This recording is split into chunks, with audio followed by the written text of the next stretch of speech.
séance. Nous allons donc commencer notre deuxième séance. Le titre est le suivant: poursuivre des synergies dans la lutte contre le changement climatique urbain. Nous avons 5 intervenants durant cette séance, puis nous aurons une séance de table ronde et d'échange. Tout d'abord, nous allons accueillir Monsieur Suga du ministère de l'Environnement japonais, service de la promotion internationale de la décarbonation et des infrastructures environnementales. Ensuite, nous aurons Monsieur Tebakari, professeur de faculté des sciences d'ingénierie de l'université de Chuo. Puis nous accueillerons Monsieur Seamsuk Nopun, chef de la sous-division de la stratégie en matière de changement climatique de l'administration métropolitaine de Bangkok. Puis Monsieur Kato, membre du conseil d'administration du Centre de coopération environnementale d'outre-mer. Et enfin, Monsieur Nakamura Yasuaki, bureau des affaires internationales de la ville de Yokohama. Monsieur Suga, vous avez la parole.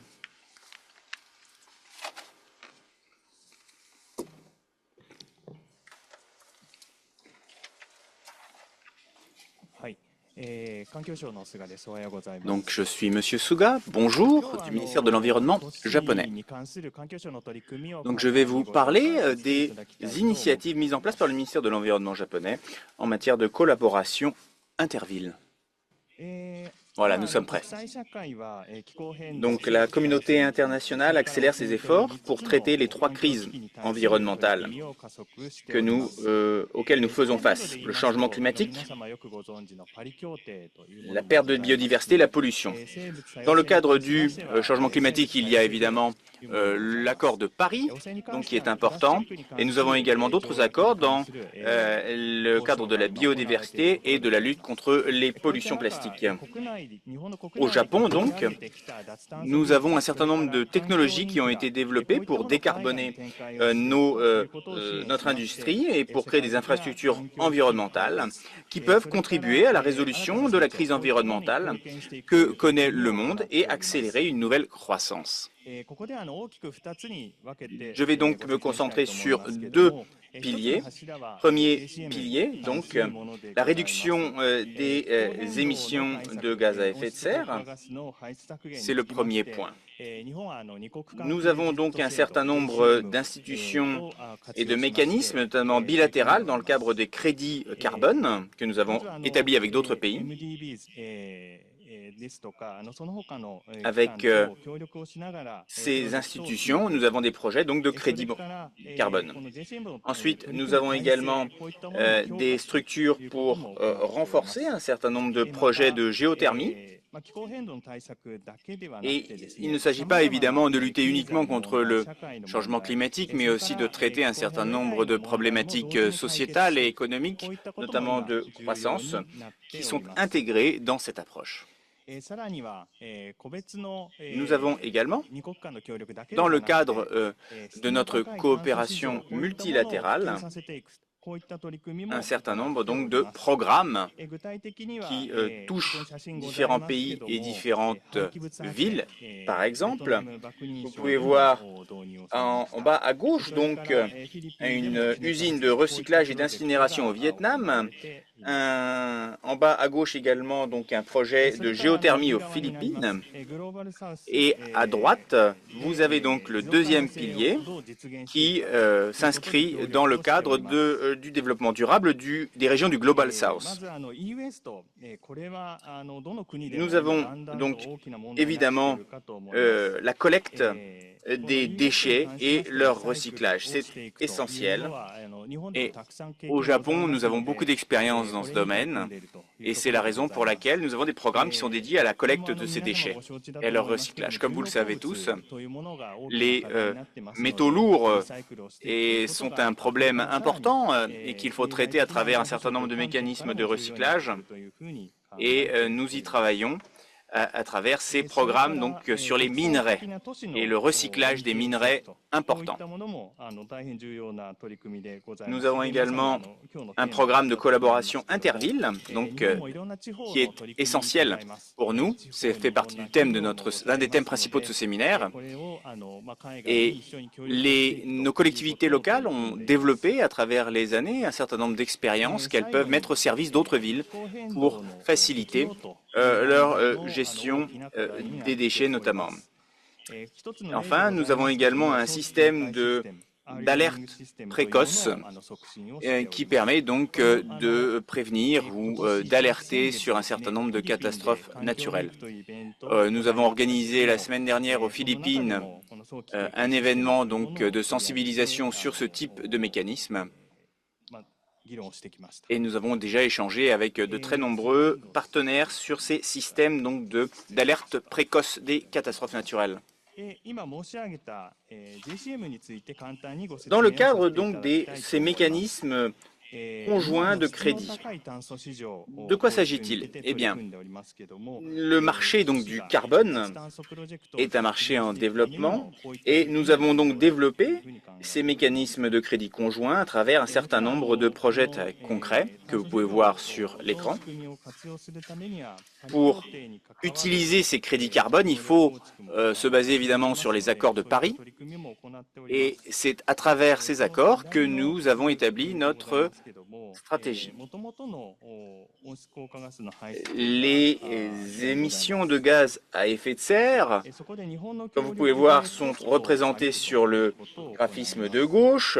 Il y a donc cette émission, ensuite il y a une coopération avec un certain nombre avec le Japon, qui permet de réduire ces émissions. Et ensuite, il y a une émission de crédits carbone qui peuvent être partagés avec les pays partenaires, notamment le Japon. Donc, vous pouvez voir à droite un certain nombre d'exemples, donc recyclage de déchets, utilisation ou création d'énergie à partir de gaz ou de géothermie. Voici donc maintenant les pays partenaires de cette initiative. Nous avons 29 pays partenaires à l'heure actuelle. En 2013, nous avons commencé ce programme avec notre premier pays partenaire qui était la Mongolie. Et le partenaire le plus récent, c'est l'Ukraine, avec qui nous avons signé un protocole d'accord le 19 février 2024. Donc nous avons une très grande diversité de pays partenaires.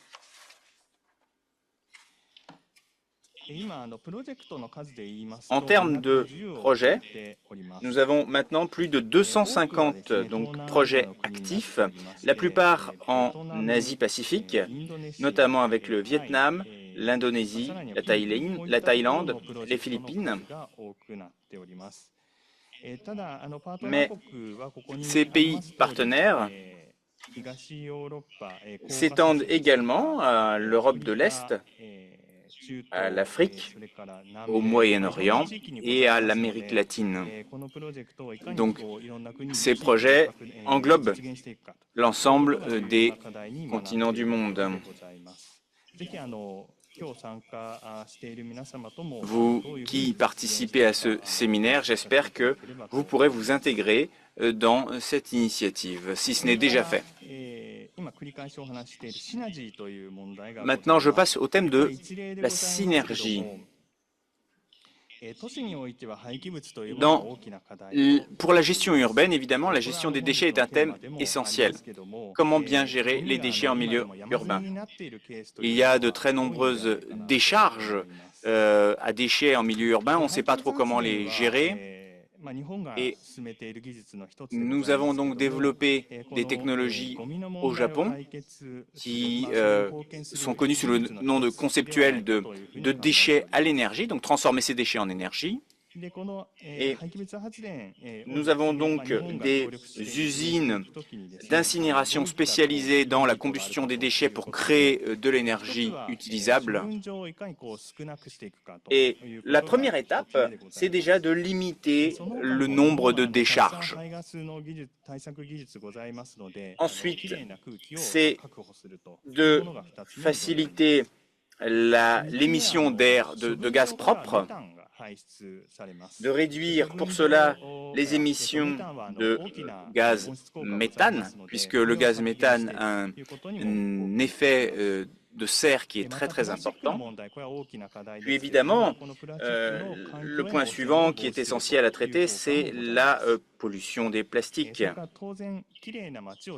Et pour assurer un environnement propre, il nous faut évidemment des équipements sanitaires et enfin des capacités de création d'électricité avec ces déchets. Et ça ferme le cercle ainsi.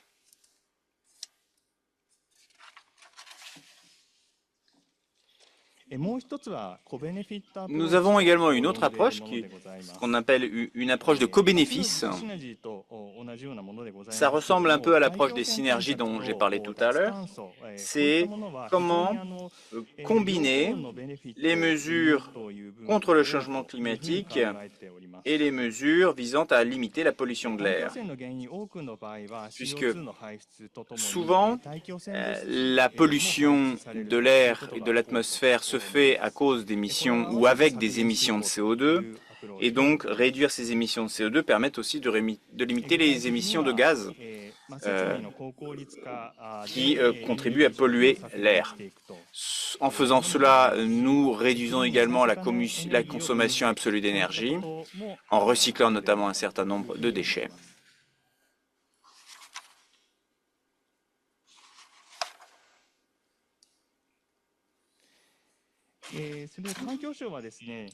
Notre ministère de l'Environnement travaille avec les collectivités locales et un certain nombre de métropoles au Japon pour encourager, par exemple, dans le cadre de projets de décarbonation, des synergies entre ces collectivités et de créer ensemble des programmes pour avancer dans cet agenda, à travers des formations de personnel également, et de trouver des solutions aux problèmes spécifiques rencontrés par chaque collectivité. Et ce programme ne concerne pas uniquement les collectivités territoriales, mais également les entreprises du secteur privé qui peuvent participer. Et en proposant ces services de collaboration à nos pays partenaires, nous pouvons intégrer, à travers des conseils, du consulting, cette approche pour des pays partenaires. Ce programme de collaboration inter-ville a déjà 10 ans d'âge et nous avons 23 collectivités territoriales au Japon qui participent à ce programme et qui ont déjà mené à bien des projets avec 56 collectivités territoriales à l'étranger dans 13 pays différents. En rouge, vous avez sur ce tableau les villes qui ont un projet actif cette année. Vous pouvez voir donc qu'on a beaucoup de projets en Asie du Sud-Est, au Vietnam, en Indonésie, par exemple. Et aujourd'hui, vous aurez une présentation de Bangkok, je crois. Et donc, nous avons également un programme de coopération entre Bangkok et Yokohama qui vous sera précisé tout à l'heure. En Afrique, nous n'avons pas encore de programme actif, donc nous espérons développer ce programme de collaboration interville très prochainement sur ce continent.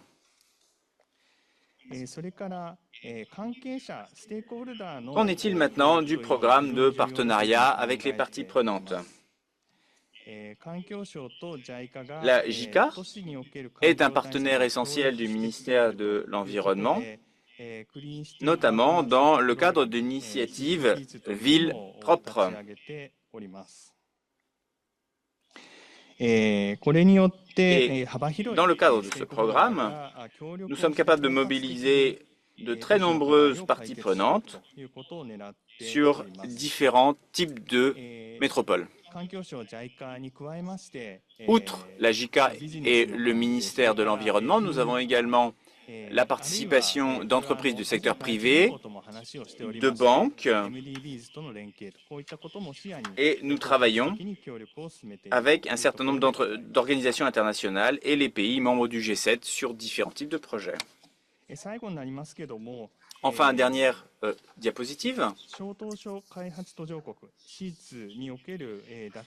Je vais vous parler donc du forum de décarbonation des pays en développement ilien. Le ministère de l'Environnement japonais organise depuis 2015 des ateliers de formation en coopération avec l'IRENA, puisque, comme vous le savez, le Japon est un pays ilien et il y a des caractéristiques particulières au fait d'être une île. Donc, comment décarboniser une économie dans un environnement ilien? Voilà, c'est l'approche un petit peu de ce forum particulier. Et nous rassemblons donc dans ce forum des institutions ou des entreprises qui ont des technologies particulières et nous diffusons ces technologies à travers des échanges.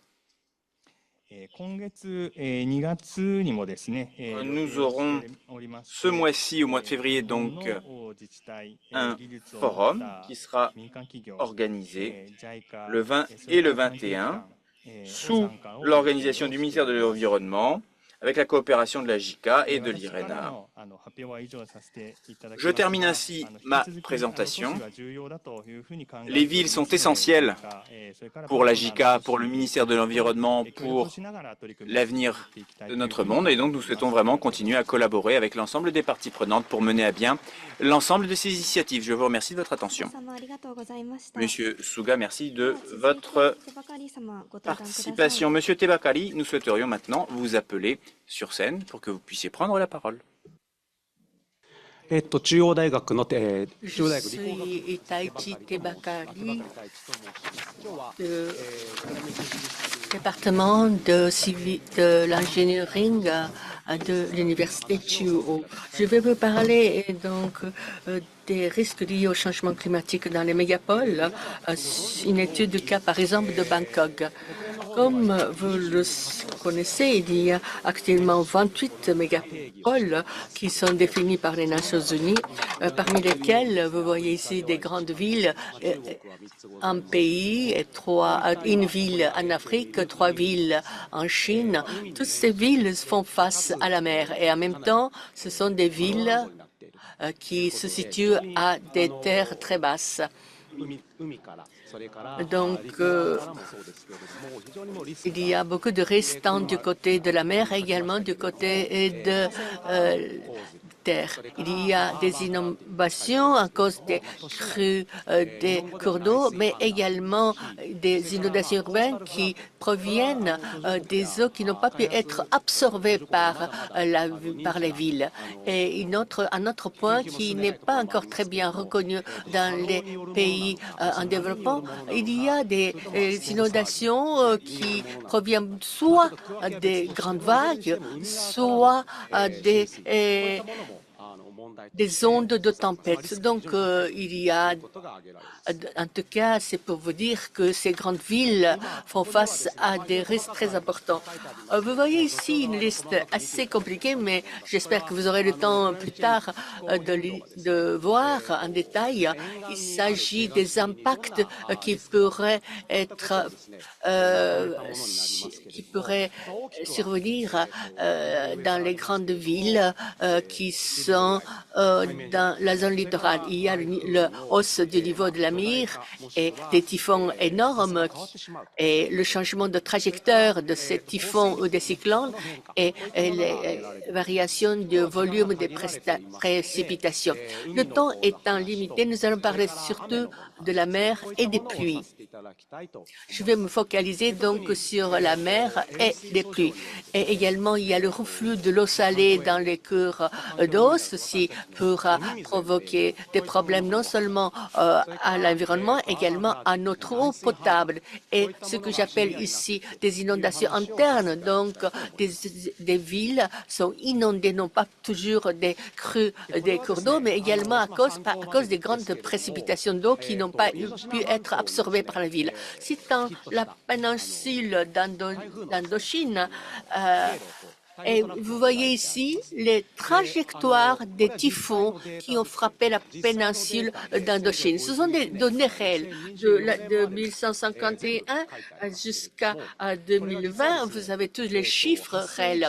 Et regardez que le lieu de formation des typhons est en train de déplacer vers le nord-est. C'est la statistique qui nous le dit. Et également avec les expérimentations de changement climatique, nous pouvons prévoir qu'il y aura cette tendance sera de plus en plus accrue. Ce qui veut dire que les typhons vont naître plus près du littoral, donc le temps d'arrivée de ces typhons sur les terres devient de plus en plus court. Donc il est urgent de mettre en place un système d'alerte précoce. Et je me focalise aujourd'hui sur la Thaïlande. Certes, ici, avec les données réelles, on ne voit pas vraiment de changement significatif, mais il faut être prudent car, comme je l'ai dit, pour l'ensemble de la péninsule d'Indochine, les typhons vont arriver de plus en plus vite depuis leur formation. Donc, il faut bien prévoir et également bien surveiller le niveau de précipitation. Ensuite, je me fonde sur le rapport spécial sur l'océan et la cryosphère dans le contexte du changement climatique SROCC des Nations Unies. Vous le connaissez très bien, il s'agit d'un rapport qui présente les différentes données. Il s'agit des données mondiales, globales. Je pense que 80 cm en mètre de hausse pour 100 ans, pour un siècle. Je pense que c'est quelque chose que vous connaissez déjà. Cependant, le niveau de la mer d'Inbei, telle que la baie de Tokyo, il y a vraiment des impacts locaux plus précis, plus accentués. Donc, il faut que par chaque pays, par chaque baie, il faut surveiller, il faut faire un monitoring bien attentif, avec beaucoup d'attention. Et enfin, donc, j'arrive enfin à Bangkok. Peut-être il y a des personnes qui connaissent pas très bien cette ville, cette région. C'est Bangkok, c'est la ville de Bangkok qui se situe ici à peu près. Regardez, c'est une région très plate, c'est des terres très plates, vous voyez avec les altitudes jusqu'à l'intérieur, c'est toujours une zone très plate. Et à droite, vous avez Ayutthaya qui est un patrimoine mondial d'UNESCO très connu. Même jusqu'à Ayutthaya, l'eau salée de la mer pour venir. Donc,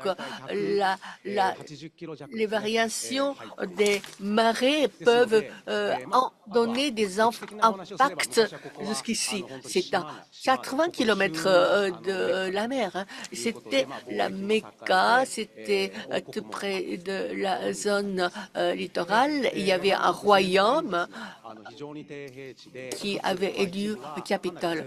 Bangkok, dans son ensemble, est très bas. Certains secteurs sont en dessous du niveau de la mer. Regardons un peu plus près les parties blanches. Non, pardon, c'est bleu clair.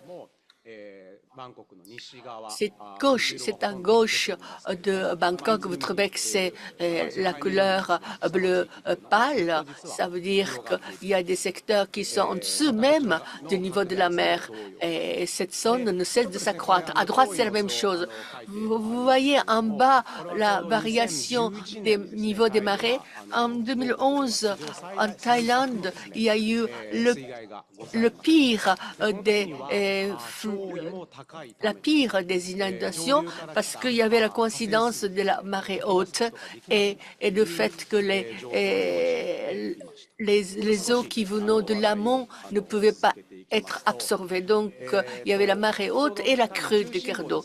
Je vais regarder un peu plus près. C'est la section transversale du centre-ville de Bangkok.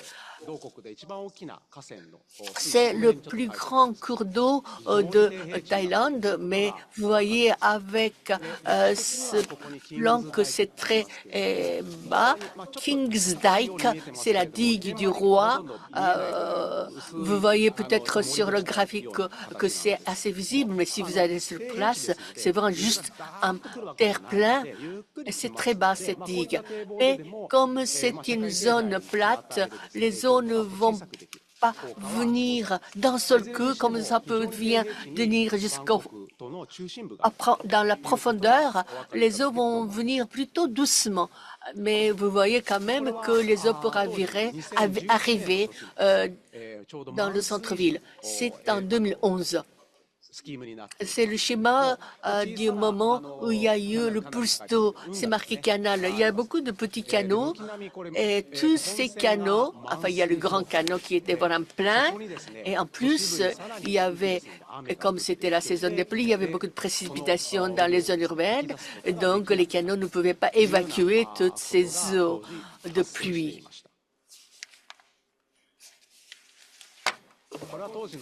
Ce sont des photos de l'époque. Vous vous souvenez peut-être, parce qu'on en a beaucoup parlé à la télé, c'est l'aéroport Don Muang qui a été submergé. Et j'ai pas de photo aujourd'hui, mais l'usine de Honda là-bas a été aussi inondée. Le palais royal aussi a été inondé. Et ce sont des sites touristiques. Et là, c'est une photo de, je sais pas, 17 ans, 18 ans, mais c'est moi-même. Hein, peut-être pas si vieux, si avant que ça.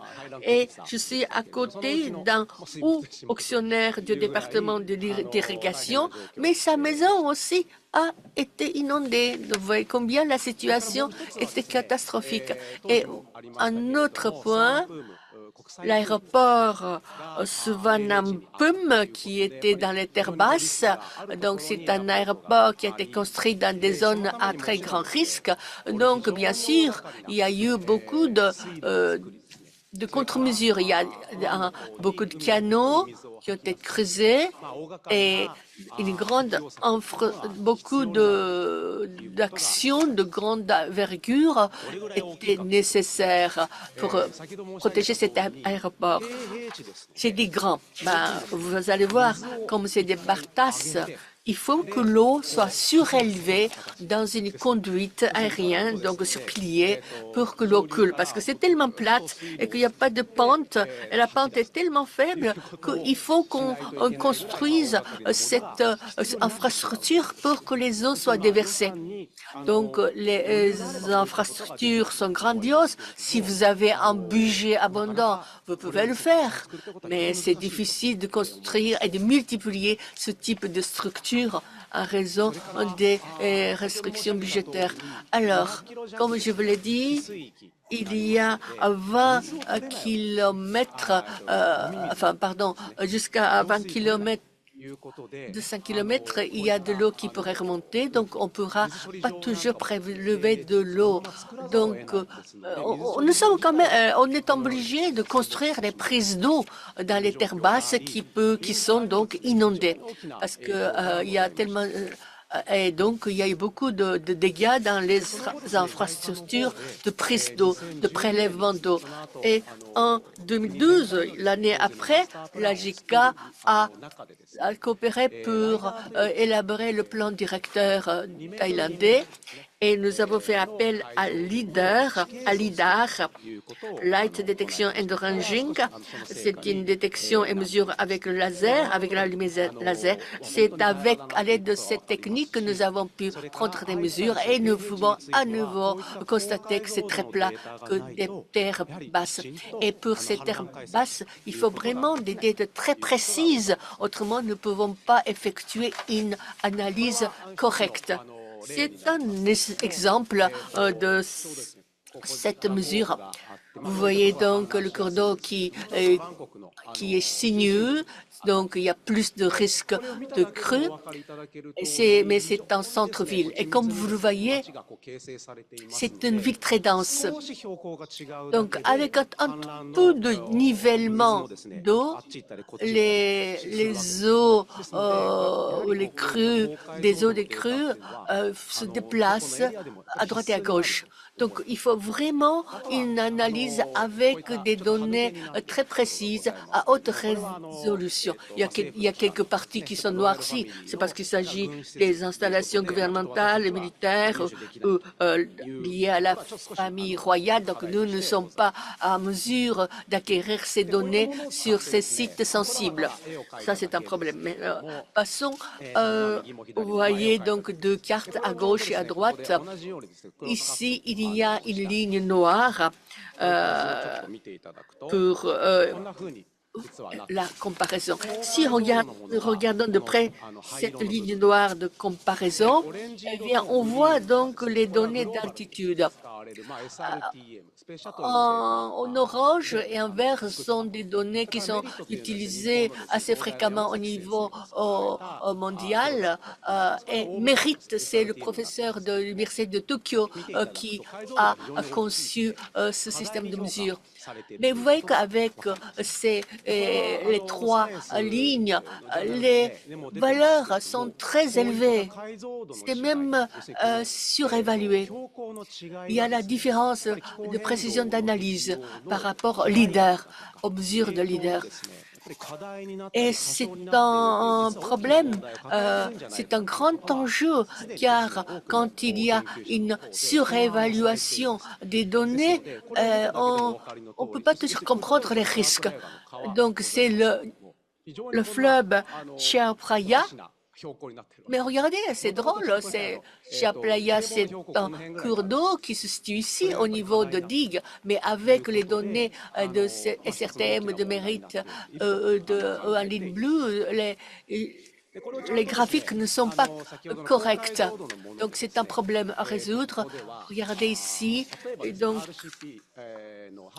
en faisant avec les données, nous allons appliquer les données que nous avons mesurées avec LIDAR par rapport aux différents scénarios de concentration représentative RCP. Et s'il s'agit du pire des cas RCP 8.5, il y aura donc le taux d'élargissement des zones tossées atteindra 144%. Et ici, la carte A montre les zones qui sont en dessous du niveau annuel moyen de la mer. En 2005, il y aura ces terres basses seront élargies et même touchées à la province d'à côté au nord. Et quels sont les impacts sur la population? Il y aura 80% de la population actuelle qui seront affectés par ces changements climatiques. C'est ce que vous pouvez voir avec ces graphiques.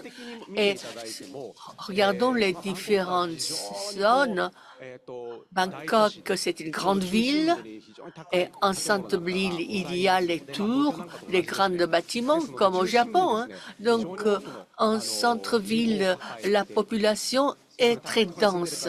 C'est pas parce qu'on est dans les derniers étages des grands tours qu'on est sain et sauf. De toute façon, le fait que cette tour est construite sur les terres basses, vous serez toujours affecté. Et comme je vous ai dit, que même les départements, les provinces d'à côté sont affectés par les dégâts avec le changement climatique. Et ensuite, parlons de la inondation littorale. En 2024, nous avons beaucoup entendu sur les dégâts des eaux. C'est à Bangkok, c'est un peu au sud, c'est dans le département à côté, c'est à côté de Bangkok. Avec ces inondations, la profondeur des zones n'est pas très importante, mais ceci a causé beaucoup de nuisances à l'économie et aux activités touristiques. C'est également Paknam, c'est un marché connu avec un temple. Et vous allez dire, c'est normal que Paknam se situe dans la zone littorale, mais s'il y a des inondations de manière régulière, force est de constater qu'il y aura des impacts sociaux et économiques importants, avec des pertes économiques importantes. Là, c'est pareil. Ensuite, regardons donc cette carte. Il y a Bangkok, qui 60% des prises d'eau de cette ville à la source à C07, Samlae. Ce sont les données de ce site Samlae. En vertical, vous avez donc la hauteur et en horizontal, les années. En rouge, c'est marqué 0,5. Eh bien, il s'agit de l'unité de standard de Bangkok, unité de salinité pratique, USP. Vous voyez que, surtout en saison sèche, la salinité est très élevée. Regardez 2020 et 2021, il y a presque 80 jours pendant lesquels il y avait une restriction de prise d'eau. L'année dernière, pendant 16 jours, on ne pouvait pas, il n'était pas possible de prendre de l'eau à la source au point de prise d'eau. Nous pouvons maintenant, avec le développement de la technologie, simuler de manière digitale, numérique, et vous voyez en haut la saison sèche et en bas c'est la saison humide. Il y aura aussi la décharge des barrages en amont qui donc dilue un peu la salinité, mais dans la saison sèche, il n'y a pas tellement de décharge, donc il y a de plus en plus de salinité. Voici donc une expérimentation pour l'année 2005 si nous prévoyons il y aura plus de 232 jours de restriction de prise d'eau en 2100. Là, c'est une vidéo de quartier où j'habitais. Vous voyez que les inondations provoquent des congestions, des embouteillages qui posent vraiment un problème social. Donc, il faut vraiment résoudre le problème des inondations. Nous avons des données de leaders qui nous permettent de simuler les inondations pour savoir quels sont les secteurs où il y aura des inondations. Et ce type de modèle sera certainement très important et utile à venir.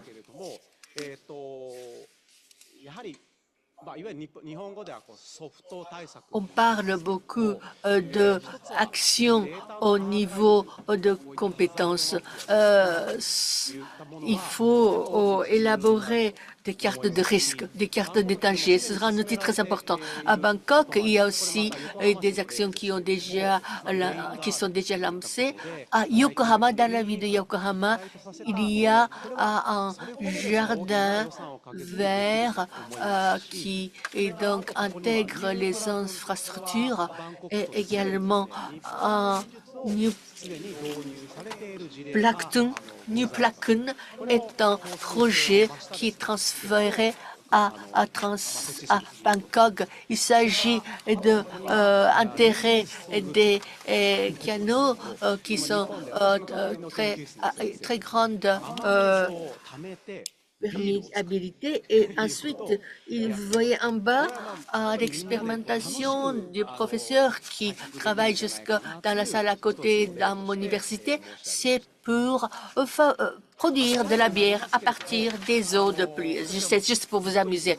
Alors, pour terminer, je ne cesse de le dire, il ne faut pas se fier à la simulation. Nous avons cette tendance, mais pour faire la simulation, il faut les données réelles. Il ne faut pas négliger les mesures des données. Si on néglige les données, vous aurez beaucoup de problèmes à l'avenir. C'est pourquoi je dis toujours, s'il n'y a pas de données, il n'y a pas d'avenir.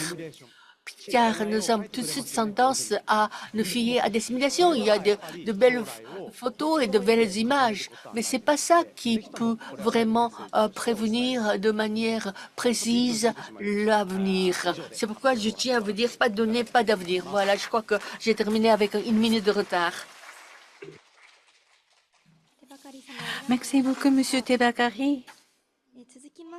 Ensuite, nous accueillons Madame Sumsuk et Monsieur Kato. Madame Sumsuk, est-ce que vous êtes prête? Si vous êtes prête, donc prononcez un mot, s'il vous plaît.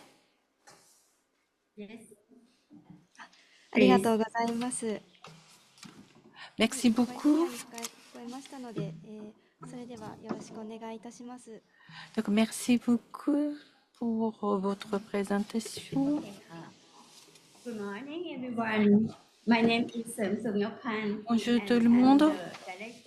Je suis Samsuk Noppan. Je viens de ville de Bangkok, donc de BMA,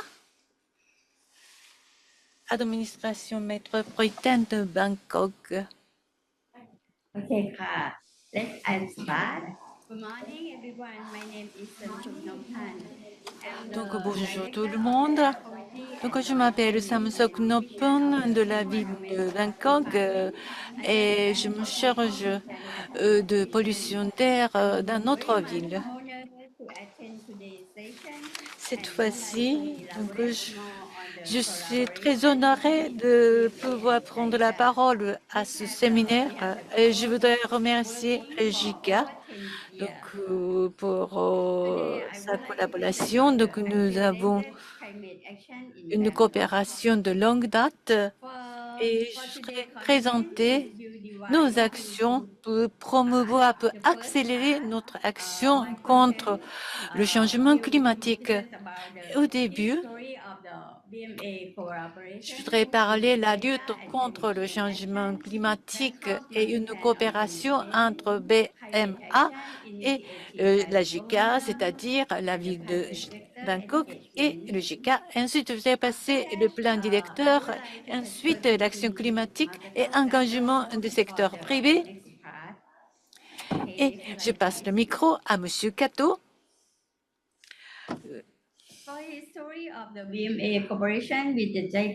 Voilà, donc le résultat de coopération entre BMA et JICA sur le changement climatique. Donc nous avons coopéré avec JICA pour préparer l'action climatique. Nous avons eu une première phase entre 2009 et 2013 et une deuxième phase 2013 et 2015. Donc, nous avons créé un plan directeur qui dure là 10 ans. Et nous avons connu un succès franc avec ce plan directeur et nous avons fixé donc les objectifs et nous avons eu la coopération et contribution de la part de la JICA. Et troisième phase, nous mettons en action sur la formation technique avec JICA et nous avons créé également le plan directeur pour diminuer, pour réduire l'émission de gaz à effet de serre, GES. Et également, donc, notre politique se concorde avec la politique nationale. Voici le plan directeur de la ville de Bangkok. Pour lutter contre le changement climatique et pour réduire l'émission de gaz à effet de serre, nous avons fixé notre objectif d'une réduction de 1500 tonnes. Et à la base de l'émission de 2018, nous avons diminué. Nous avons fixé notre objectif de réduire à l'ordre de 19% à l'horizon 2030. Et également, donc, nous avons créé quelques plans pour la zone urbaine. pour lutter contre le changement climatique. La ville de Bangkok mène plusieurs actions et vous voyez, donc pour atteindre nos objectifs à l'horizon 2030, donc nous allons par exemple utiliser les véhicules électroniques pour le transport en commun, ou bien nous allons mettre le panneau photovoltaïque sur le toit d'un véhicule, d'un automobile, ou bien nous menons le tri à la source pour diminuer l'émission de gaz à effet de serre. Et notre gouvernement prend l'initiative pour diminuer l'émission de gaz à effet de serre. Donc, il y a plusieurs initiatives prises par notre gouverneur. Donc, premier 100 mètres et dernier 100 mètres de déplacement de la population, nous mettons l'accent sur le transport commun pour le déplacement de la population des habitants et également nous promouvons le triage à la source pour diminuer les ordures ménagères. Actually, he says during his Et 1 million d'unités doit être réduit au cours de 4 dernières années.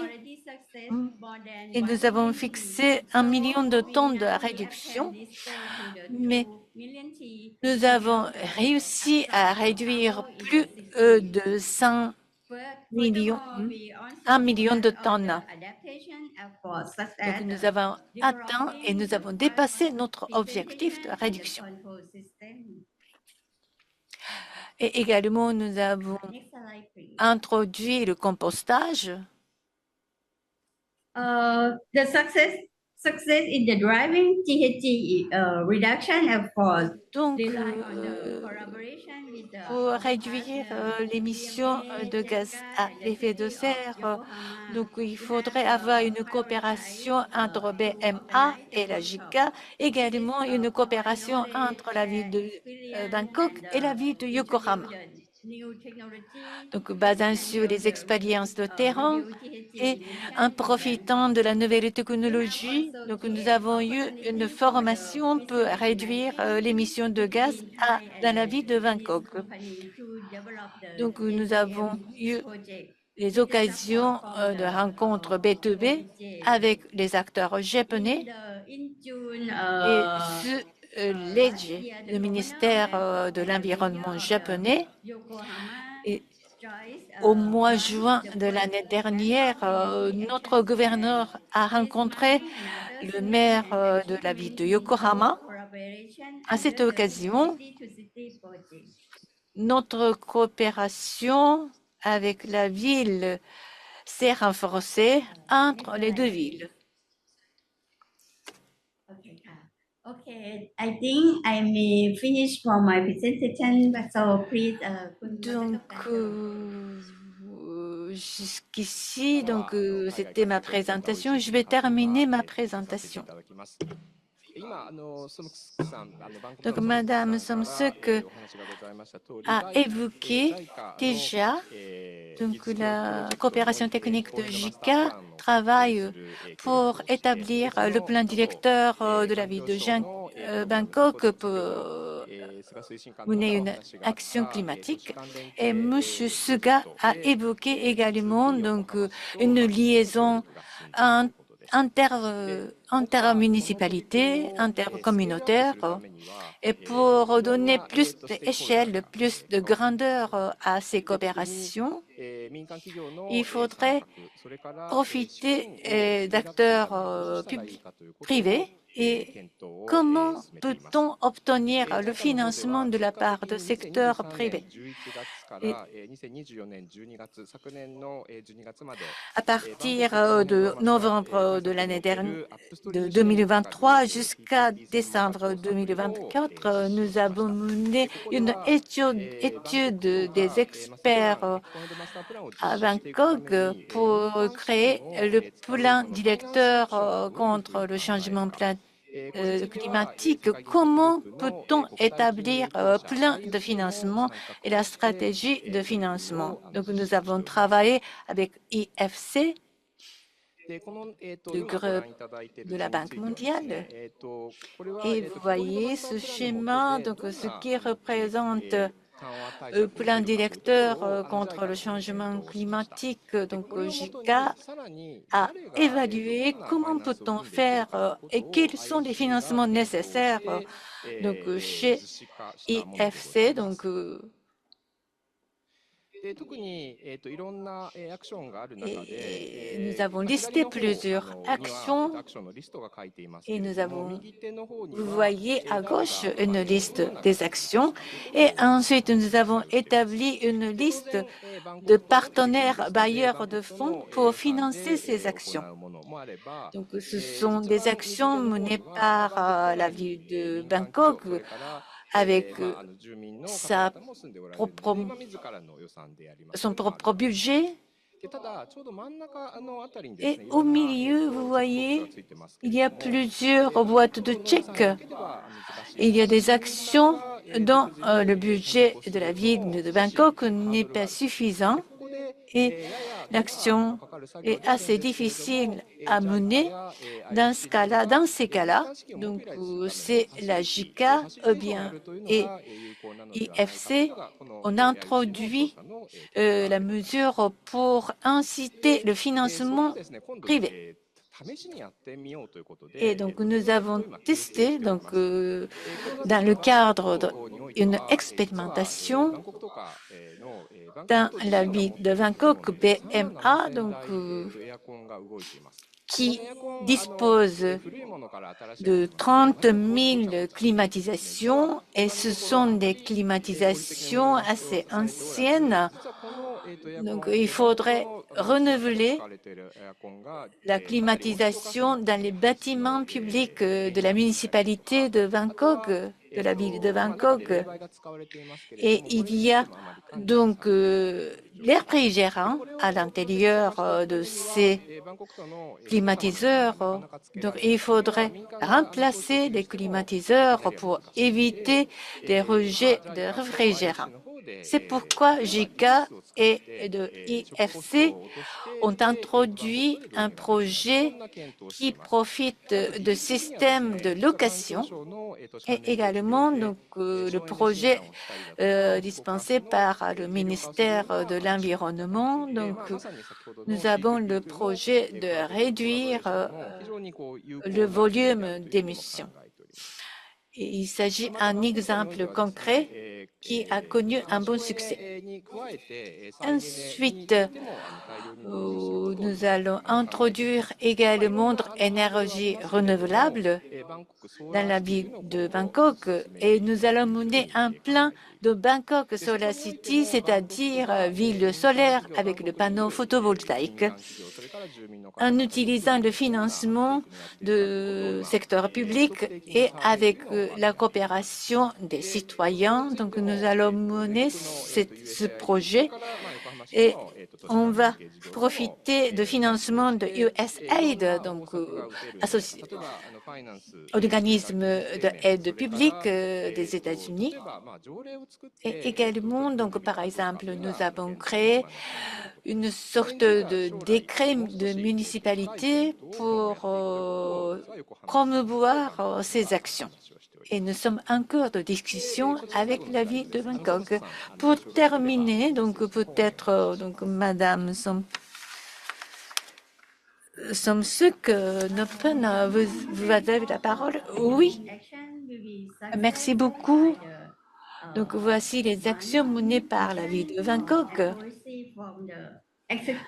avec une seule vision, donc tout en profitant de plusieurs soutiens, donc nous essayons d'obtenir le succès. Nous avons une stratégie et nous avons une philosophie pour mener ces actions et pour réaliser ces initiatives un succès. Nous avons besoin des aides de la part des organismes étrangers tels que la JICA ou bien la ville de Yokohama.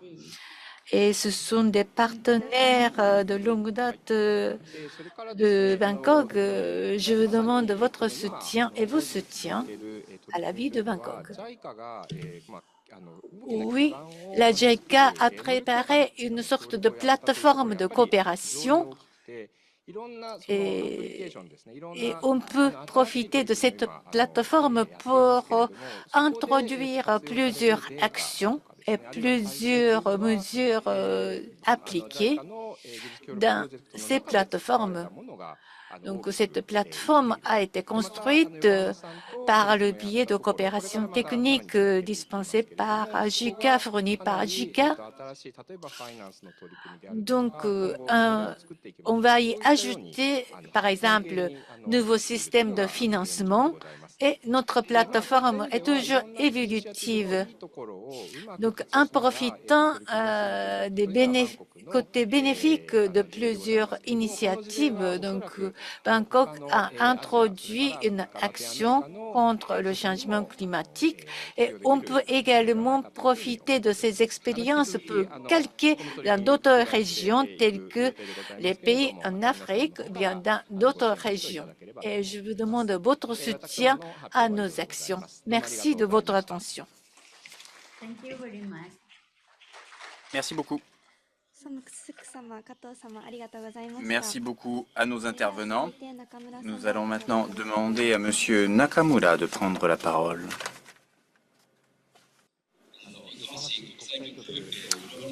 Bonjour, je suis Nakamura, responsable du bureau des affaires internationales de la ville de Yokohama. Donc ma présentation sera composée donc de plusieurs parties, notamment centrées sur le thème de la coopération intermunicipalité dans le cadre de coopération internationale. La problématique du changement climatique est importante dans notre collaboration internationale. La ville de Yokohama met beaucoup d'efforts en œuvre pour assurer un avenir neutre en termes de carbone. Et je vais vous présenter tout d'abord quelques éléments sur notre ville. Donc tout d'abord, vous savez que nous accueillons la TICAD 9 au mois d'août. Et donc notre ville, pour vous la présenter brièvement, a 3,8 millions d'habitants et s'étend sur 435 km². Nous avons environ 120 000 entreprises basées dans notre ville et un nombre total d'employés, donc de force de travail de 1,48 million. C'est la troisième ville du Japon en termes d'emploi. Monsieur Yamanaka est le maire de Yokohama et donc il a lancé un nouveau slogan en septembre 2024, c'est Go Green Yokohama.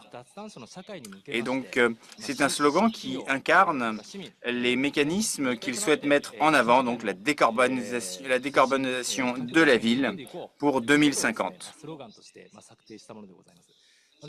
Et je vais vous présenter un certain nombre d'initiatives qui s'intègrent tout à fait dans le cadre de ce slogan Yokohama Go Green. Donc tout d'abord, un certain nombre d'initiatives visant à atteindre la neutralité carbone dans notre ville. Vous avez donc la réalité actuelle du nombre d'émissions. Nous avons réussi en 2022 à obtenir une réduction significative puisque nous avons émis 1641 tonnes de gaz à effet de serre en 2022, ce qui est 24% de moins par rapport à notre année benchmark de 2013. Et l'objectif, c'est d'arriver en 2030 à 50% de réduction et en 2050 d'arriver à un objectif de net zéro en termes d'émissions de gaz à effet de serre. Vous avez ici, par secteur d'activité, les émissions de gaz à effet de serre. Donc nous sommes une ville avec une forte population, donc la moitié de nos émissions viennent du secteur du logement et du secteur industriel, donc commercial notamment. Donc, ça va être ces deux éléments sur lesquels nous allons focaliser notre attention pour atteindre nos objectifs de neutralité carbone. Voici les 4 piliers qui soutiennent nos initiatives de promotion neutralité carbone. Premier pilier, donc, c'est la sensibilisation de nos habitants. Deuxième pilier, donc, sensibilisation et changement de comportement de nos entreprises. Troisième pilier, de l'innovation technique en termes de décarbonation. Et quatrième pilier, des initiatives de la mairie en termes d'infrastructures publiques. Et notre maire a déjà présenté le budget pour l'année 2025-2026 et les chiffres ne sont pas encore complètement fixés, mais nous allons sûrement, dans les mois qui viennent, déterminer les budgets pour chaque pilier. Par exemple, dans le premier pilier, sensibilisation et changement des comportements de nos citoyens, nous avons donc au point numéro 2 un système donc de subventions qui devrait être mis en place pour que les copropriétés puissent bénéficier d'électricité faite à partir d'énergie renouvelable.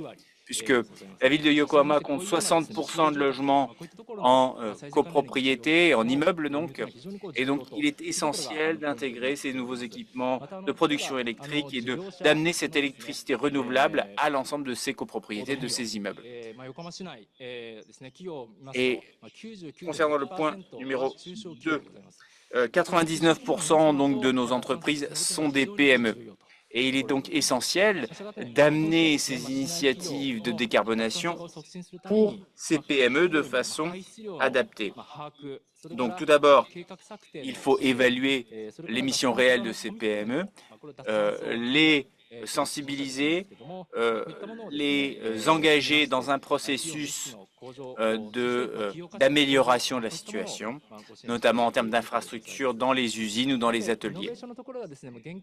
En termes d'innovation, par exemple, vous avez donc une initiative qui vise à concentrer l'effort de l'innovation technique sur le bord de mer. Nous avons effectivement un district qui s'appelle Minato Mirai qui va justement accueillir l'ATICAD 9 au mois d'août cette année. Et nous avons un bassin d'emploi de 130 000 employés. Donc c'est un secteur qui a fait l'objet d'un renouvellement urbain durant les dernières décennies. Et dans cette zone, nous avons des consommations électriques qui sont à l'heure actuelle de 10% renouvelables seulement. Et donc il va falloir augmenter cette consommation. Et d'ici 2030, nous souhaitons atteindre le net zéro juste dans ce district, donc avant notre objectif 2050. Et ce sera notre cas modèle à partir duquel nous allons étendre un certain nombre d'initiatives sur l'ensemble de la ville. Et donc, qu'est-ce qu'on fait concrètement dans ce district modèle, pilote donc? Eh bien, nous avons plusieurs initiatives qui ont déjà été mises en œuvre. Par exemple, en vert, en haut, vous pouvez voir que nous avons des installations de production électrique, parfois éloignées de 500 km de la zone, qui acheminent de l'énergie propre, de l'électricité renouvelable. Nous avons aussi, par exemple en rouge à gauche, intégrer un certain nombre de technologies utilisant un système de chauffage à base d'hydrogène ou de gaz neutre en termes de carbone. En bas, en bleu, vous avez un certain nombre d'exemples donc sur l'initiative Net Zéro pour les bâtiments en tant que tels, donc pour qu'ils puissent gérer de façon efficiente leur consommation d'électricité. Et donc, à travers ces exemples concrets, nous souhaitons, au sein de notre service donc international de coopération, renforcer les projets internationaux sur la base donc des résultats que nous obtenons dans ce district. Je souhaiterais maintenant m'attarder un peu sur l'aspect plus international de notre collaboration, notamment en Asie, puisque notre ville cherche à devenir un hub vert de la zone asiatique. Et à travers la décarbonation et le développement durable, nous pourrions collaborer à travers les technologies que nous aurons utilisées avec un certain nombre de villes en Asie pour les aider elles aussi à atteindre le même objectif. Et c'est la stratégie, la vision de la ville de Yokohama et celle que je vais vous présenter maintenant. Ici, vous pouvez voir un certain nombre de projets que nous avons mis en place avec des villes d'Asie dans le cadre de l'initiative YPort, Y-Port, donc, partenariat des ressources et des technologies de Yokohama. Donc, nous fournissons des savoir-faire d'entreprises, des technologies à un certain nombre de villes d'Asie à travers l'initiative qui nous réunit tous aujourd'hui également, la JCCI, puisque c'est un programme auquel nous participons bien sûr. Sur cette diapositive, vous pouvez voir un certain nombre d'exemples de collaboration avec la ville de Bangkok, comme elle vous a été présentée tout à l'heure par M. Kato. Et M. Kato et Mme Sermsuk vous ont parlé des initiatives actuellement en cours dans la capitale de Thaïlande. Et la ville de Yokohama, elle aussi, participe aux efforts mis en place par Bangkok, notamment à travers la rédaction d'un plan directeur, à travers une déclaration commune de décarbonation, du partage de savoir-faire. Ça fait 10 ans déjà que Yokohama et Bangkok ont mis en place cette coopération. Nous avons déjà plus de 150 entreprises qui participent à cette initiative sous différentes formes. Et l'an dernier, donc, enfin, en 2023, pardon, il y a deux ans, le gouverneur donc, de Bangkok était venu pour rencontrer donc, notre maire et il y a eu une déclaration commune qui a été présentée à la fin de cette rencontre. En juin dernier, le maire de Yokohama a rencontré le maire de Bangkok, le gouverneur de Bangkok, et nous avons publié un plan d'action commune d'efficience électrique et énergétique.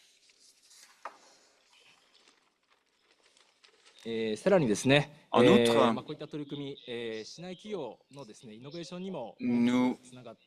cette collaboration permet aussi de favoriser l'innovation au sein de nos deux villes. Vous pouvez voir ici un exemple donc, de batterie électrique et de projets de captage photovoltaïque, notamment pour des véhicules électriques autonomes. Ici, vous avez donc des piles photovoltaïques de nouvelle génération qui ont été développées par une entreprise de Yokohama et qui sera qui a été aussi co-développé par une entreprise de Bangkok.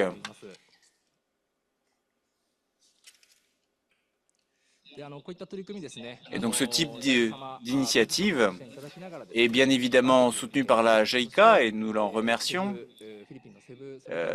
Ces initiatives ne se limitent pas à Bangkok. Nous travaillons aussi avec le métro de Cebu, avec Da Nang, avec la métropole de Cebu, avec Da Nang également, avec lesquels nous avons des projets qui avancent de façon très concrète.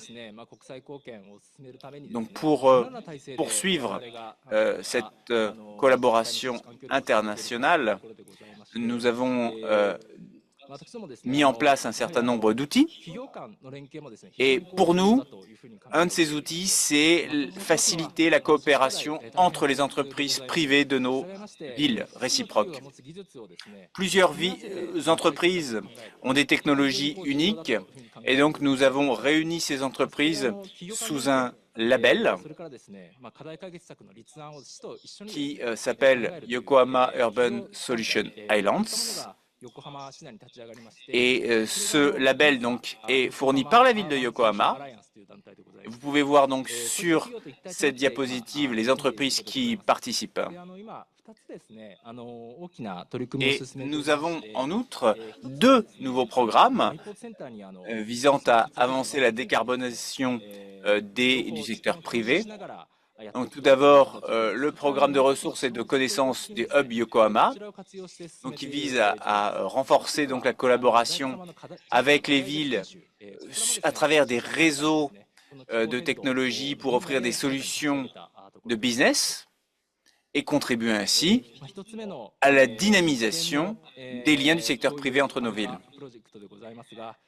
Ce projet de hub de savoir-faire et de ressources a le déroulé suivant. Donc, nous avons donc tout d'abord un coordinateur de projet qui soutient la décarbonation et nous avons des bureaux dans 3 pays pour le moment, donc en Thaïlande, au Vietnam et aux Philippines. Et ce bureau est chargé de collecter des informations et de créer des liens, des réseaux entre les entreprises pertinentes ou à travers des forums. En 2025, nous organisons un forum à Da Nang et cet automne, nous organisons un autre forum dans la ville de Yokohama. Vous avez donc un code QR qui vous permettra de télécharger l'ensemble des informations si vous êtes intéressé. J'espère que nous vous y verrons nombreux. Au Vietnam, donc, nous avons des collaborations avec l'entreprise Osumi, donc, qui a établi donc une filiale au Vietnam et qui travaille donc maintenant avec cette filiale de façon extrêmement pointue dans des technologies de décarbonation qui pourront à terme permettre de limiter le réchauffement climatique. Nous avons également un programme tout nouveau de coopération technique qui vient d'être lancé en 2025, donc cette année. Et le nom de ce programme, c'est Programme de capacité et de développement des capacités pour les collectivités territoriales dans le cadre du développement urbain de la décarbonation. Nous travaillons avec la JICA et nous intégrons le secteur privé dans ce programme pour qu'il puisse présenter aussi un certain nombre de technologies utiles aux pays participants qui sont les Philippines, le Vietnam, la Malaisie, le Pakistan et la Jamaïque et le Mexique en 2025. Donc, voici quelques exemples des programmes de la ville de Yokohama à l'heure actuelle. Asia Smart City Conference. Donc, c'est la prochaine conférence qui aura lieu à Yokohama sur cette thématique, donc en automne prochain. En octobre, nous aurons l'occasion d'accueillir un certain nombre de personnages clés du secteur privé comme de la ville, puisque le maire sera aussi présent. Et j'espère que vous viendrez nombreux. Avant, et donc plus tard plutôt, nous avons également une vision pour le futur, puisque nous avons une exposition prévue en 2027 qui s'appelle Green Expo, sur le thème de l'écologie et donc de la durabilité.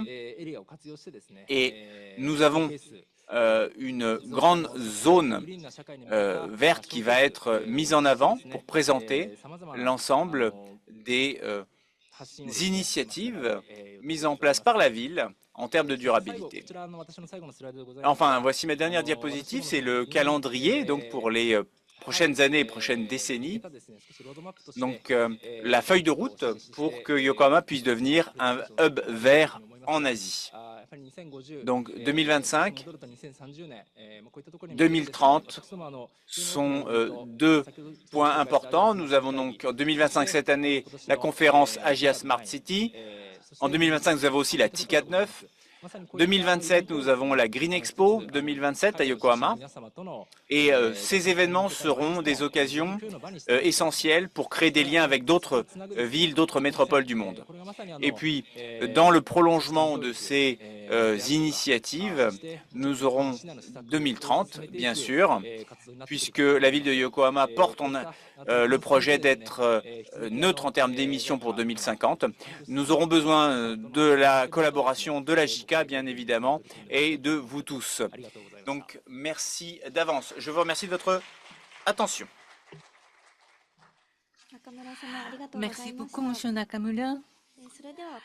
Je voudrais maintenant passer à la discussion, un panel. J'aimerais inviter tous les intervenants à se joindre à nous en tant que panélistes pour discuter de thèmes action climatique urbaine à la recherche de synergie. La discussion sera animée par Masato Kawanishi, conseiller principal de la JICA. J'invite maintenant le panel de bien vouloir venir sur la scène. Et à la fin de la discussion, nous aurons un créneau de temps de questions et réponses. Si vous avez des questions à poser, vous pouvez les écrire à tout moment dans la boîte de chat sur Zoom et indiquant brièvement votre nom et votre appartenance. Pour ceux qui sont dans la salle, veuillez écrire votre question sur le papier, soit en anglais, soit en japonais, et levez la main afin de poser la question. Et le secrétariat viendra vous chercher votre papier. Maintenant, M. Kawanishi modérera la discussion. Merci beaucoup. Et je voudrais remercier d'être venu ici et participer en ligne. Et merci beaucoup, donc, Madame Nopondre, d'avoir présenté votre exemple très précieux. Aujourd'hui, donc, nous discutons nos initiatives sur le changement climatique. Étant donné que le temps est très limité, donc, nous allons parler de coopération intermunicipalité entre les villes, notamment entre les villes de pays développés, pays industrialisés et les pays en voie de développement. De la part du ministère de l'Environnement, M. Suga, merci beaucoup d'être venu et d'avoir présenté. Et vous avez présenté les mesures de soutien fournies par votre ministère et pour accélérer ces actions, ces soutiens. Qu'est-ce que vous attendez de la part des pays bénéficiaires? Merci beaucoup. Donc, je voudrais citer plusieurs aspects. Donc, nous avons écouté la présentation de la ville de Yokohama et il faut donc créer une équipe avec tous les acteurs de la ville, tous les acteurs des environs, étant donné que les défis sont complexes dans les villes urbaines, non seulement la collectivité locale, mais également il faut que le secteur privé s'implique dans ces actions.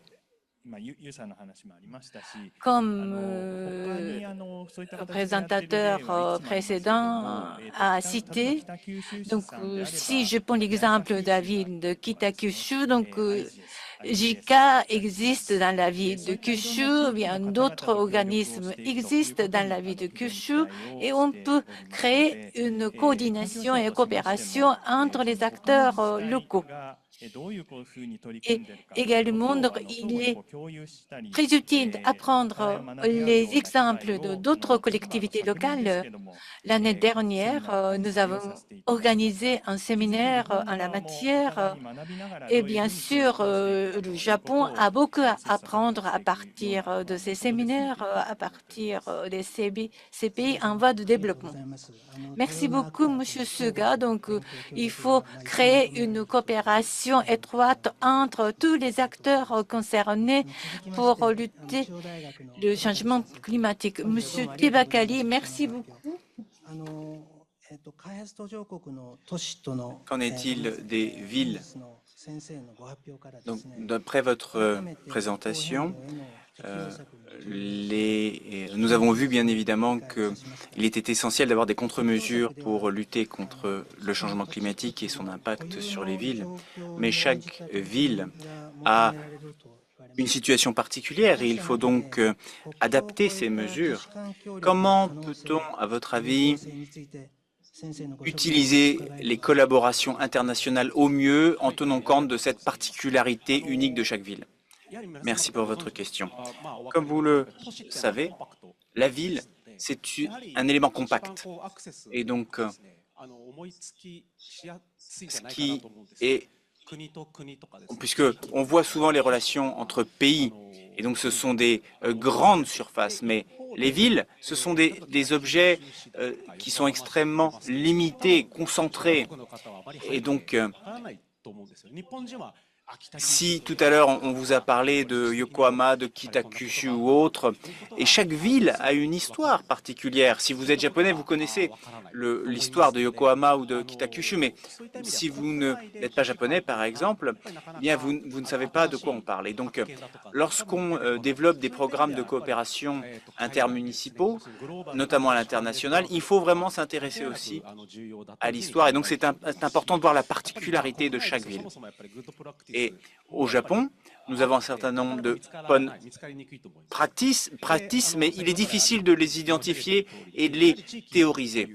Et donc, dans les villes, nous avons des programmes particuliers. Par exemple, à travers la coopération Yokohama-Bangkok, on peut voir que les facteurs géographiques sont essentiels et que la mairie et notamment les institutions publiques doivent être capables de bien parler entre elles. Et par exemple, Yokohama et Bangkok ont des institutions de gestion municipale qui se ressemblent en fait. Il est important aussi de bien comprendre les fonctionnements du budget, d'avoir des mécanismes qui sont similaires. Et donc, par exemple, dans l'élection aussi du maire, dans les étapes politiques. Donc, quand on travaille avec une autre ville, il faut autant que possible qu'il y ait le plus de similarités. Et avec la JICA, on peut travailler ensemble à cibler des villes pour lesquelles une coopération a un sens. Et ça, je pense que c'est important de faire cette sélection préalable. Merci beaucoup, professeur. Effectivement, vous nous avez parlé donc de l'environnement géographique, de l'histoire, de l'économie particulière de chaque ville et que c'est important d'intégrer ces particularités dans la sélection des programmes de coopération. Merci de votre apport. Je vais maintenant me tourner vers Madame Somorsk. Merci beaucoup de nous rejoindre aujourd'hui, d'être avec nous. Vous m'entendez ? Est-ce que vous m'entendez?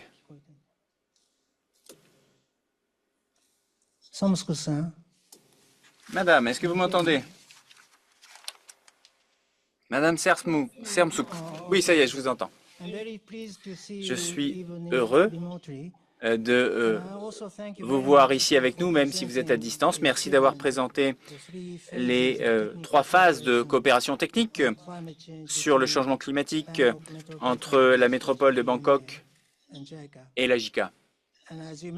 Et comme vous l'avez précisé, la ville de Yokohama a largement contribué au succès de ce projet, sous la forme notamment d'envoi d'experts et de formation Parmi ces leçons que vous avez apprises, ces enseignements de la part de la ville de Yokohama, quels ont été ceux qui vous ont notamment impacté et quels sont les enseignements que vous appliquez maintenant au sein de votre métropole? Merci. Before I answer, I would like Avant to de répondre, sincerely je appreciate, souhaiterais tout to say thank d'abord you so much, remercier Jika and Yokohama la JICA et la ville de Foundation for Yokohama working with us pour before. le projet qui I nous a permis sincerely d'obtenir appreciate de très support nombreux from succès. Jika and the city of Et Yokohama. la ville de And Yokohama et JICA sont des partenaires essentiels pour nous. the knowledge sharing and the technical Elles ont assistance partagé has really seen leur for savoir-faire. everyone and L'assistance for the technique a également été particulièrement utile. expert. Les experts de JICA, les experts de Yokohama nous ont permis d'accroître et de renforcer nos capacités pour mon équipe, bien sûr, mais aussi pour les autres responsables municipaux dans d'autres services. Le fait d'avoir été capable de suivre des formations et de pouvoir bénéficier de ces savoir-faire a été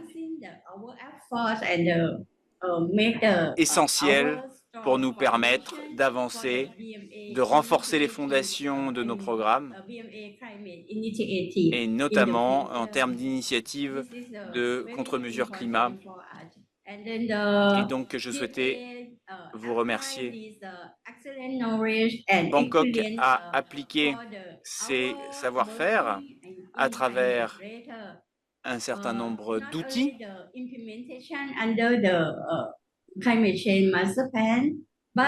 des outils que nous avons intégrés dans le plan directeur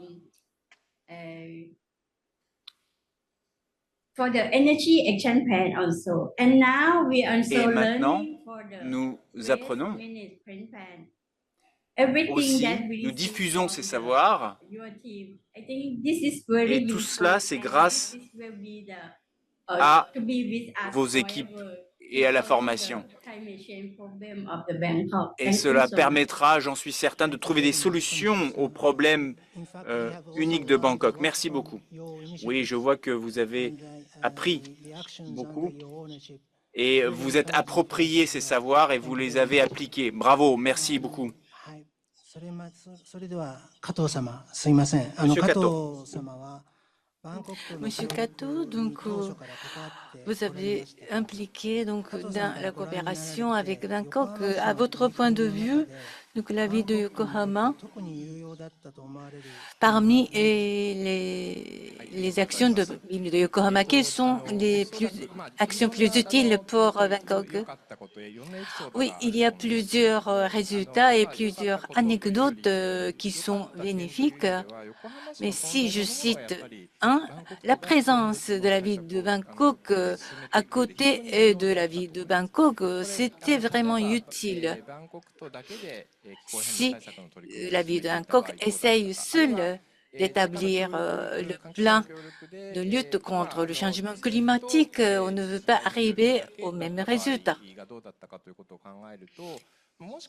Si donc il n'y a pas de soutien de la part de la ville de Yokohama, parce que la vision est à peu près égale entre les villes, entre les municipalités, et donc on peut inspirer l'un et l'autre entre les villes. Je pense que c'est la clé du succès de coopération et ces inspirations continuent de villes. Merci.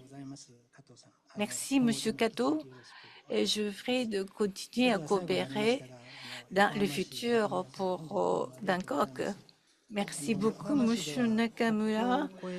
La ville de Yokohama promet activement la coopération intercommunale avec les villes étrangères et ce qui erre la compréhension et la sympathie de ces citoyens. Comment estimez-vous la perception des citoyens à l'égard de la coopération internationale et si vous en avez, quels sont les efforts particuliers déployés pour accroître la compréhension et la sympathie des citoyens? Oui, ce sont des points très importants en tant que collectivité locale. D'abord, nous avons créé le plan de moyen terme pour créer une ville de futur avec toutes les générations de population. Et dans notre section, le département international des affaires internationales, et la ville de Yokohama se veut une ville internationalisée et internationale. Donc, nous avons créé le plan avec cette philosophie. Les habitants, la compréhension des habitants est très importante pour nous, pour la ville. Et comment faire participer les habitants dans nos actions. Donc, vous avez dit la sympathie.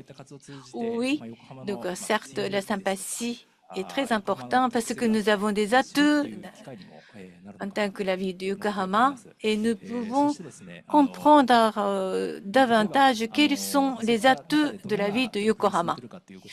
Et vous avez posé la question, quelles sont les actions menées par la ville de Yokohama et la participation des citoyens. Nous avons un CityNet, c'est-à-dire un réseau des villes disposant plus d'1 million de populations dans le monde. Et les écoliers de l'école primaire participent à la réunion avec les écoliers de Mongols sur les ODD, ou bien à l'occasion de TICAD. Donc, le corps diplomatique de chaque pays a visité les écoles de Yokohama. Également, les étudiants vivant dans la ville participent à l'action de volontariat, action volontaire pour créer une sorte de plan de la ville. Donc, il faut que tous les gens s'impliquent pour créer la sympathie et la compréhension. Et j'espère que la ville de Yokohama sera une ville choisie par les autres. Merci beaucoup de votre intervention. J'aimerais bien que nous poursuivions nos échanges, mais malheureusement, le temps qui nous est imparti est arrivé. Et nous avons pu voir l'exemple de coopération entre Yokohama et Bangkok. Et ce cas nous a appris beaucoup de choses. La JICA souhaite poursuivre ses efforts pour créer ce type de coopération. Et nous espérons que les représentants des collectivités territoriales, que les représentants du secteur universitaire, que les représentants de l'État pourront travailler ensemble afin de créer des partenariats intermunicipaux utiles. Nous terminons ainsi notre table ronde. Je vous remercie de votre participation.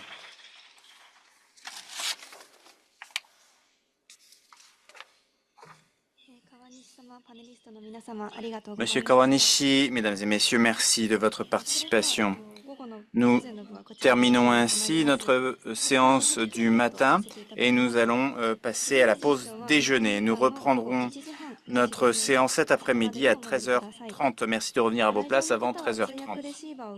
Merci de laisser vos récepteurs d'interprétation à l'entrée. À 13h30, nous nous ferons un plaisir de vous revoir. À tout à l'heure, mesdames et messieurs.